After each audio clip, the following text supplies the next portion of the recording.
pulso económico que, como es tradicional, vamos a comenzar echando la vista atrás al IBEX 35 a ver cómo le ha ido a la bolsa española. Hoy cierra con caídas 0,59%, el índice general 9.925,4.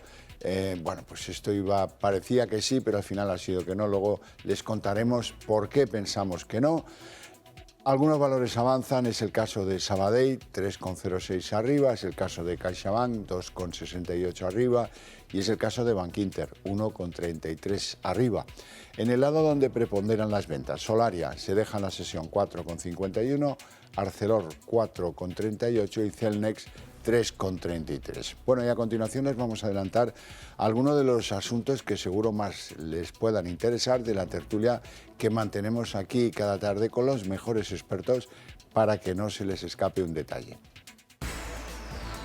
Bueno, y en esa tertulia de análisis económico tenemos que hablar del gran dato que orienta la evolución de las bolsas en el mundo entero y también de la española.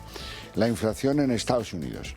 Parece que la desinflación se ha atascado un pelín, solamente ha caído el índice de inflación 3 décimas, no baja del 3% y el subyacente o la inflación subyacente, esto es descontando los precios energéticos y los productos frescos, se mantiene en un 3,9%, así es que alto. Eso es lo que más o menos va a significar, espero yo, que mis invitados estén de acuerdo. Y en segundo lugar, hoy se ha celebrado subasta de las letras del Tesoro a 3 y 9 meses. Y el interés repunta. El Tesoro paga 3,7% por las letras a 3, el tipo más alto desde noviembre de 2011. Y la demanda minorista está en récord, cosa que es perfectamente comprensible. Vamos con nuestros invitados hoy. Don Santiago Sánchez, economista y profesor universitario de materias económicas. Muy buenas. ¿Qué tal? Muy buenas tardes. ¿Todo bien? Todo muy bien. Muy bien, me alegro. Don José Luis Fernández Santillana, jefe de análisis y estudios del sindicato Usón. ¿Todo bien? Todo bien. Bienvenido también. Vamos con el IBEX. Parecía hasta las 2:30 de la tarde que esto iba bien enfocado, que íbamos a recuperar los 10.000, pero bueno, ha sido ver aparecer la inflación en Estados Unidos y la cosa se ha enfriado. La renta variable española parece un poco desmarcada de ciertas euforias que viven desde Japón, a un cierto modo, un poquito en Europa. ¿Y cómo lo ven? Bueno, pues una jornada que viene muy determinada por el gran dato semanal, que es ese dato del IPC en Estados Unidos y que condiciona el devenir de los mercados esta semana claramente. Es un dato que no cumple las expectativas que había y evidentemente pues tiene su traslación en los mercados, con un comportamiento en Wall Street que sigue estando en cifras de máximos y con buenos resultados empresariales, con el Standard & Poor's impulsado por las grandes tecnológicas, es decir, en un contexto positivo, con fortaleza en la economía, pero bueno, viene un poco a generar esa incertidumbre o a despejar quizás incertidumbres en cuanto a hacia dónde va la política monetaria y a enfriar algunas expectativas. En Japón pues volvemos a estar en máximos, por encima de los 38.000 puntos, subiendo un 2,8%, y aquí en España pues bueno, nos ha sostenido el índice, sobre todo el sector financiero. Los bancos, sí, Los bancos, mayormente, porque la verdad es que no entiendo yo a qué viene tanta influencia por la inflación de Estados Unidos, aquí, la verdad. Las expectativas al final movilizan fondos y movilizan inversión.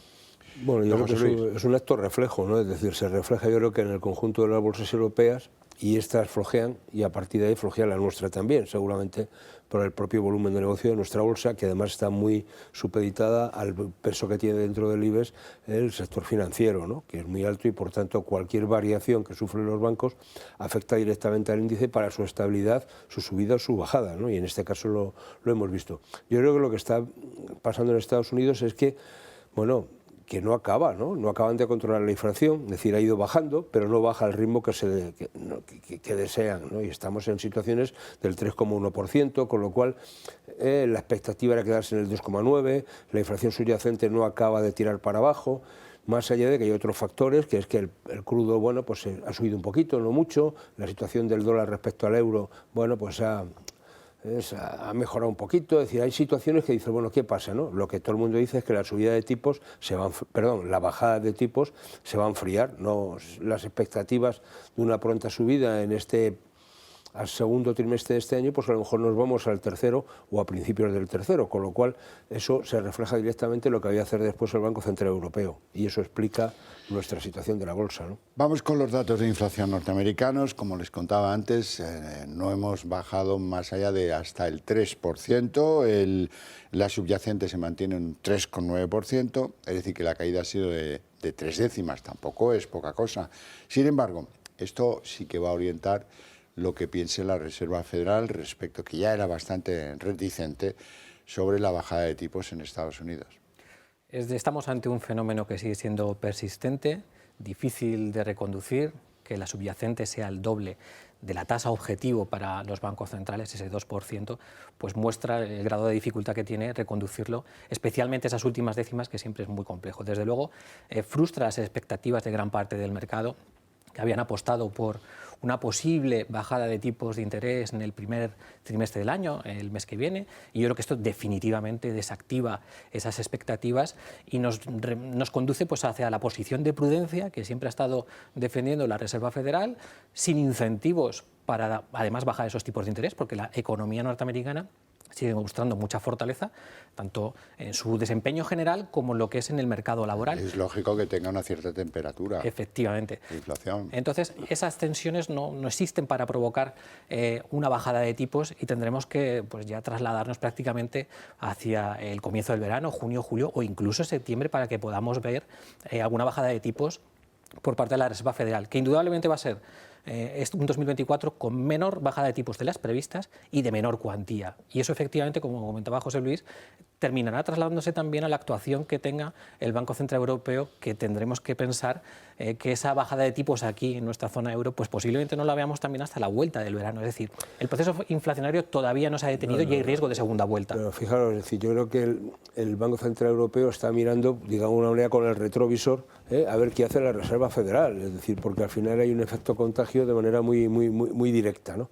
Y es verdad que el mercado laboral, desde ese punto de vista norteamericano, está pletórico, es decir, está en el pleno empleo, es decir, con una tasa de paro que está rondando el 4%, 4,1, 3,9, depende este tipo de situaciones, pero el crecimiento, digamos, de su economía no es tan alto, ¿no? Entonces ahí hay una cierta, si yo retiro estímulos, de alguna manera, o no pongo los estímulos encima de la mesa, como queramos verlo, la economía no crece. Es decir, que hay un cierto estancamiento también del crecimiento económico en Estados Unidos, ¿no? Seguramente motivado.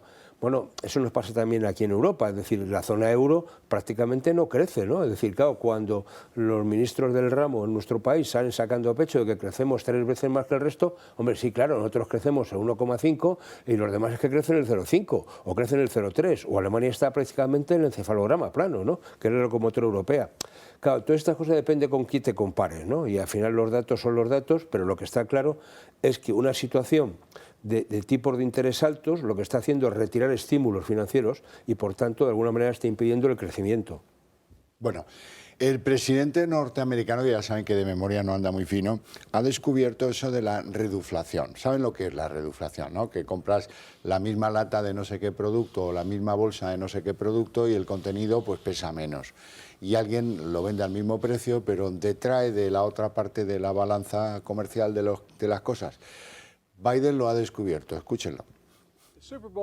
Es el domingo de la Super Bowl y si te pareces algo a mí, te gustará estar con un aperitivo o un par mientras ves el gran partido.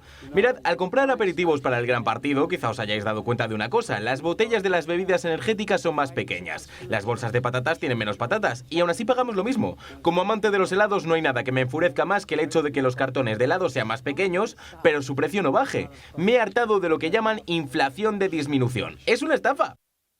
Reduflación, Biden, reduflación. Bueno, pues bienvenido al club de los que la habíamos descubierto hace ya algunos años. Sí, sí. Bien, seguimos. Hablábamos antes de los datos de inflación en Estados Unidos. Yo me pregunto si esa es la razón por la que hoy sostienen al IBEX Sabadell, CaixaBank, Bankinter. Indudablemente. El inversor dice, bueno, estos pueden disponer. Es un entorno que sigue previendo, pues, y de tipos de interés altos, lo que facilita el core del negocio financiero, el core del negocio de los bancos, ese margen de intereses que también se ha comportado durante el año pasado, en 2023, y que ha llevado a las entidades financieras pues, a presentar unos resultados a niveles récord.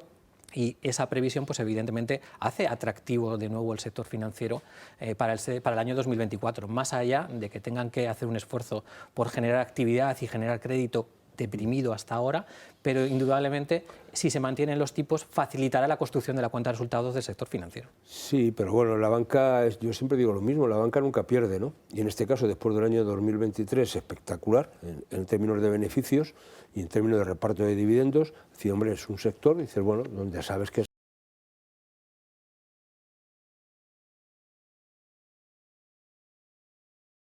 seguro, ¿no? Es decir, no va a caer. Otra cuestión es que el volumen de negocio pueda bajar, seguramente porque los tipos se mantengan, no bajen, y por tanto ahí hay un rendimiento, y por otro lado las tasas de depósitos van a tener que empezar a incrementarlas, ¿no? Y por tanto el diferencial se va a disminuir. Pero bueno, sigue siendo una cosa súper rentable y en definitiva de muy poco riesgo, ¿no? Es decir, porque estamos viendo quién no, o sea, somos esclavos de los bancos. Es decir, cuando a la medida que cualquiera de nosotros, cualquier ciudadano de este país, pensionista o trabajador, tiene que cobrar su nómina a través de un banco, estás en un mercado cautivo. Bueno, hablemos de un banco, del Banco de España. Hoy había subasta de las letras del Tesoro que se negocian allí, si ustedes se quieren incorporar a ese afortunado grupo de inversores minoristas que compran letras del Tesoro, lo tienen que hacer a través del Banco de España. Bueno, hoy el Tesoro ha decidido, la subasta ha decidido que se pagara un 3,7% por las letras a 3 meses, el tipo más alto desde noviembre de 2011. Pues lo que comentábamos sobre las expectativas de los tipos de interés tiene su reflejo cuando se producen las emisiones de letras, en este caso, por parte del Tesoro. Evidentemente, pues la expectativa de ese mantenimiento de tipos altos hace que la remuneración exigida a las letras a 3 meses pues nos haya llevado a máximos de nuevo. En el caso de las de 9 meses también han tenido un precio superior o un tipo marginal superior al del mes pasado, y esto tiene varias derivadas. La primera, el atractivo indudablemente para los hogares españoles, que encuentran un producto seguro a una rentabilidad óptima por encima del precio que se está remunerando en los depósitos, y que ha provocado pues, que pasemos prácticamente en un año de que los hogares tengan un 4,92% de letras a que nos encontremos por encima del 33%, y esa tendencia también da estabilidad al precio del sistema. Exactamente. Y por otro lado, tiene el efecto de los tipos de interés y su impacto en el servicio de la deuda y en los presupuestos generales del Estado. ¿Por qué digo esto? Porque si echamos la vista atrás, y en el caso concreto de las letras, es que hace un año, en enero de 2023, el precio medio que tenían las letras en circulación era del 1,08. Ahora estamos por encima del 3,5. Es decir, el crecimiento es de un 225% en ese precio al cual se encuentran las letras en circulación, o el tipo de las letras en circulación. Si antes pagábamos, en los presupuestos por lo menos generales del 2023, estaba presupuestado el impacto de estos intereses en 1.100 millones de euros, pues imaginemos lo que va a ocurrir en el ejercicio 2024 en el presente, cuando esta cartera ha crecido tanto en ese tipo de interés. Y un país que está endeudado, un país que genera déficit, al final tiene riesgos, y una de nuestras grandes debilidades es esta, el elevado deuda pública y el impacto de los tipos de interés y el coste de la deuda. Y eso son menos servicios sociales, menos educación y menos sanidad. Pero o sea, todavía está la cosa, es decir, está en unos niveles todavía de no excesivo riesgo, entre comillas, ¿no? Quiero decir que estamos ahora mismo, la diferencia con el bono alemán, estamos algo más de 99 puntos, es decir, cuando recordamos la famosa prima de riesgo de que todos hablamos, llegamos a estar por encima de 500, 600, casi rondando los 700, ¿no? Bueno, de alguna manera tenemos un cierto colchoncillo. Lo que pasa es que yo creo que hay dos cuestiones que están claras. Uno, es decir, el que las letras a 3 meses se vaya al 3,7, estar dando un dividendo, vamos a estar dando unos intereses que están por encima ahora mismo de la inflación, y eso supone que ganas dinero, mientras que lo que te da cualquier depósito en un banco, para el pequeño ahorrador no llega ni al 2. O si te da un 2, ya vamos, con lo cual estás perdiendo dinero si dejas el dinero en el banco, con lo cual la gente dice, oye, pequeños ahorradores, de hecho se ve, es decir, la demanda de letras ha triplicado la emisión, es decir, que hay una gran demanda de este tipo de productos. Y que sigue siendo curioso que se está jugando mucho a corto. Se está pagando un interés mayor las de 3 meses que la de 9, cuando siempre se ha primado la estabilidad del producto. Es decir, cuando tú tienes una letra a más largo plazo, yo te remunero más alto porque me dejas durante más tiempo y me das más estabilidad. Entonces, aquí lo que estamos es una situación de un buen producto, un producto seguro porque tiene la garantía del Estado y que está remunerando por encima de la inflación, con lo cual estoy ganando dinero y no perdiéndolo, dejándolo en un depósito en el banco muerto de risa. Bueno, eso sepan que también tiene su horizonte y su final. cuando empiecen a caer los tipos, se acabó lo de lo que se daba con las letras del Tesoro. Eso explica a lo mejor que las letras a 3 meses tengan una rentabilidad mucho más elevada que las que están a 9, ¿no? Así es. Bien, analicemos un poco el ADN de la bolsa española y del atractivo que supone para los inversores internacionales que tienen puestas aquí 351 participaciones en la bolsa española. De diferentes naturalezas, sí, pero ahí están grupos internacionales apostando fuerte por Iberdrola, por IAG, por Telefónica, por Celnex, en total unos 70.000 millones. ¿Eso es poco o mucho? ¿Qué les parece? Es una cifra muy significativa que muestra, por un lado, el atractivo que tiene las compañías, más allá de la bolsa, determinadas compañías que además se encuentran en sectores estratégicos. Es decir, Enel, Italia, que es quien está detrás de Enel, esté presente en Iberdrola, que Francia, Alemania estén presentes en Airbus, o la reciente entrada del capital saudí en Telefónica, pues te muestra ese atractivo, especialmente en sectores estratégicos. Indudablemente es una fuente de financiación, de inyección de fondos, que fondos soberanos, que determinados fondos de pensiones públicos o incluso determinadas empresas públicas acudan a nuestro mercado. Pero mi pregunta, o la gran pregunta es, ¿bajo qué condiciones toman esa decisión? ¿Y qué finalidad pretenden cuando llegan al capital de estas empresas y cuando se incorporan a los consejos de administración? Porque lo que no puede ocurrir es que los intereses políticos terminen intentando influir y alinear los intereses de las compañías, empresas cotizadas españolas. Y ese es el gran riesgo. Y no olvidemos que el sector público estatal también está presente. Es decir, la SEPI tiene 7.300 millones en empresas cotizadas, en aire más de 12.000 millones. Es decir, que no solo son el capital extranjero, sino que el capital público nacional está muy presente en las cotizadas. Lo que está claro es que las empresas estratégicas son estratégicas por algo, ¿no? Y eso tiene que ver con sectores energéticos, con sectores de comunicación, con situaciones realmente que son muy estratégicas para el desarrollo futuro de un país. Claro, aquí hay dos cosas. Uno, decir, hay hueco para que vengan de fuera a coger sitio, ¿no? Y a partir de ahí, es decir, con una inversión, bueno, relativamente potente, tampoco hace falta que sea muy exagerada, coge sillón, es decir, coge sitio en el Consejo de Administración y a partir de ahí empiezas a mandar. Otra cuestión es si viene con vocación de quedarse o simplemente de comprar y vender, y el juego de muchos de estos fondos que lo que vienen es simplemente buscando la rentabilidad de sus inversores, y a partir de ahí son compañías que tienen, en la mayoría de los casos, yo diría en el 100% prácticamente, una larga proyección internacional. No son solamente empresas nacionales, sino buena parte de su negocio lo tienen fuera, todas las que se han citado. Entonces, por tanto, yo creo que hay una buena parte de inversores que están con el radar puesto en la bolsa española diciendo, vamos a ver dónde está el chollo, y dónde está el chollo y dónde tengo un sillón, y a partir de ahí se va por él, ¿no? No es normal, o sea, digo, estos desembarcos que hay de grandes capitales, este tema de incluso BlackRock, que está situando en algunas de estas empresas y posicionándose, sobre todo con las energéticas, ¿no? Será porque las casas también necesitan electricidad y gas.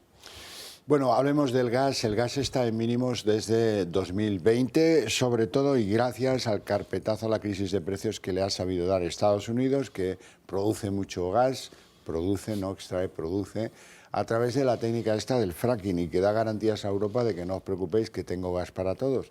Eso ha sido muy útil, a pesar de que a algunas compañías les ha venido mal, por ejemplo a Naturgy o a Acciona Energía. Sí, desde luego hay determinadas compañías energéticas nacionales que se han visto pues, afectadas por estas cuestiones. La seguridad de suministro es una cuestión que vamos, me parece esencial, y que Estados Unidos, a través de lo que nos sirve mediante barcos de gas licuado, nos dé estabilidad y estabilidad de los precios, y que además se pueda abaratar en el futuro. Pues bueno, eso es muy buena noticia. Estas dos compañías, Naturgy y Acciona, yo creo que vienen muy condicionadas en el día de hoy por todo lo que está ocurriendo con la revisión que ha hecho Morgan Stanley de sus índices y del impacto que puede tener, sobre todo cuando te sacan de esos índices y cuando dejas de ser referencia para determinadas gestoras o para determinados fondos de inversión, que si desapareces de esas referencias, pues dejas de inyectar capital, inyectar financiación en las compañías. El motivo es porque no son capaces de tener un capital flotante mínimo sujeto a los requisitos que pide Morgan Stanley, pero en mi opinión yo creo que ambas compañías, y especialmente Naturgy, que lo vamos a ver cuando presente resultados a final del mes de febrero, yo creo que el horizonte financiero y operativo de las dos no tiene nada que ver con los vaivenes que pueden venir provocados por cuestiones particulares y concretas como estas. ¿No? Sí, bueno, digo, más allá de esas situaciones concretas de las dos compañías, Y lo que claro también Naturgy tiene que acabar de aclararse, si quieres ser niño o niña, quiere decir, recordar que quería separar el negocio, que querían partirse en dos, es decir, bueno, vamos a ver todo este caso si lo abandonan o no, o cómo se hace con ese tipo de situaciones. Pero lo que está claro es que el tema del gas, esto de que Estados Unidos, a través de los metaneros, nos garantice el suministro, nos lo dijo hace 2 años, y al final tuvimos que salir corriendo a comprar más gas a los chicos de Putin. Es decir, que de hecho España ha incrementado, ha batido récord de comprar el gas ruso a raíz de la metedura de pata, vamos a decirlo así coloquialmente, que tuvimos con Argelia y que seguimos manteniendo. El otro día se fue de excursión por allí el ministro a ver si arreglaba un poquito ese tema, que no parece. Qué a pedradas. Claro, esta es la situación de fondo, es decir, está bien esto de los metaneros, y durante un momento determinado funcionó y había digamos, overbooking de metaneros para poder descargar, pero a partir de ahí entramos en la compra y venta. Yo llamo, ese que viene, ¿cuánto? Tanto, pues para acá, y no para allá. Es decir, en vez de llegar a un puerto español, se va a un puerto francés. No pasa nada en función, y a partir de ahí vamos a ver cómo funciona. Y luego no nos olvidemos todavía del conflicto en el Mar Rojo, que sigue siendo un elemento importante. A mí me parece que está muy bien esto del fracking, me está muy bien, que nos garanticen el suministro, pero que sea de verdad, no basta decirlo, sino luego hay que realizarlo.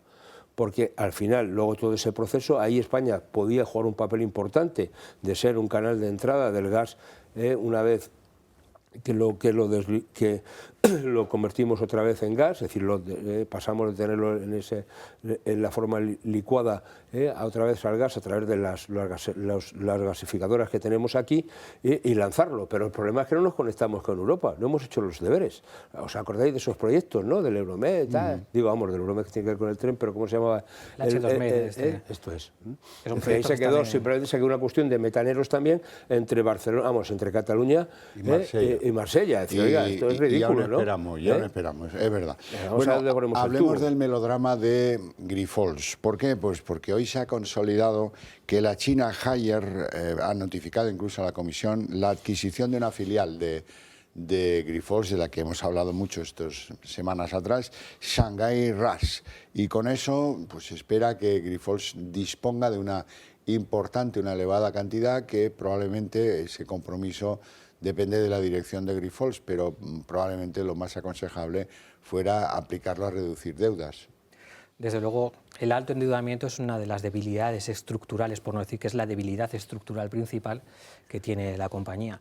Esta operación ya estaba planteada antes de toda la tormenta que hemos vivido con el informe de Gotham Research, pero desde luego garantiza, por una parte, pues, cumplir con el programa que tenía la compañía y la salida del capital de esta empresa china, dando entrada también a otra multinacional china que nosotros conocemos por los electrodomésticos, pero que su rama de salud es importante y que tiene pulmón para afrontar la operación perfectamente. Y a Grifols también le servirá para mantener los compromisos comerciales y los servicios comerciales a través de esta compañía.